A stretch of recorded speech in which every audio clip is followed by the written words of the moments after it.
بسم اللہ الرحمن الرحیم۔ Lesson number 10, Surah Al-Mulk, Ayat 20 or 21.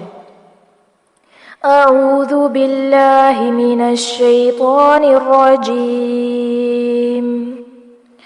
أمن هذا الذي أمن میم مشدد ہے، یہاں پر میم پہ غنہ کیا جائے گا۔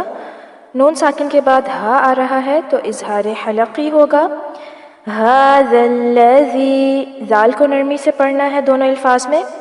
هو جند لکم ینصرکم، ہوا واو کو لمبا نہیں کرنا، جند، یہاں نون پر اخفا ہو رہا ہے، جند لکم، اور ادھر ادغام بغیر الغنہ، ینصرکم من دون الرحمن، ینصرکم، نون پر اخفا کریں گے، اور چونکہ نون ساکن کے بعد صاد حروف مستعلیہ میں سے ہے اس لیے اخفا پر کیا جائے گا۔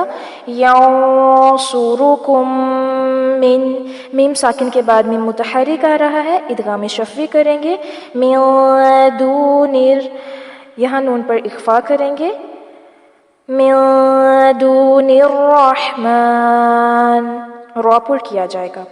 ان الکافرون الا فی غرور، غرور غائن پر پیش ہے، اس کو غرور نہیں پڑھنا، ہونٹوں کو اچھے سے گول کرنا ہے۔ امن ھذا الذی یرزقکم، یرزقکم، را کو پر کرنا ہے، اور یہاں قاف اور کاف اکٹھے آ رہے ہیں تو دھیان رہے، یرزقکم، ان امسک رزقہ، امسک، کاف کی زبر پر لمبا نہیں کرنا اس کو، رزقہ، قاف پر کیا جائے گا اور ہا وقف کی وجہ سے ساکن کر دیں گے۔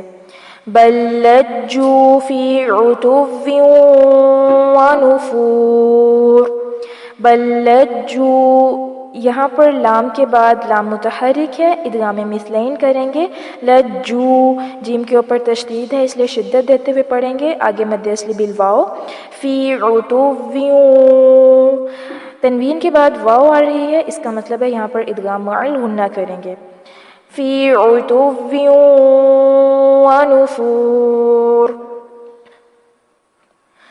امن ھذا الذی هو جند لکم ینصرکم من دون الرحمن ان الکافرون الا فی غرور۔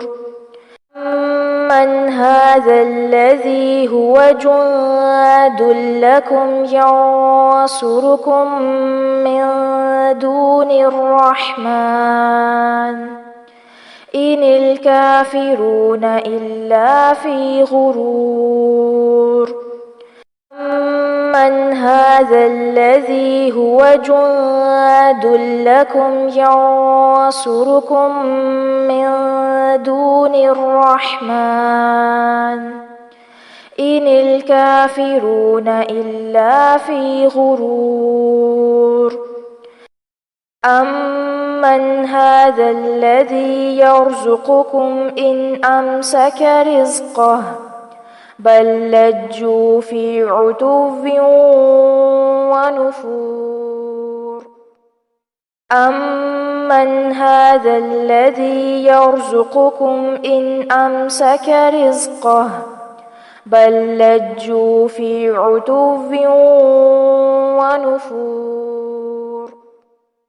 امن ھذا الذی یرزقکم ان امسک رزقہ بل لجوا فی عتو ونفور۔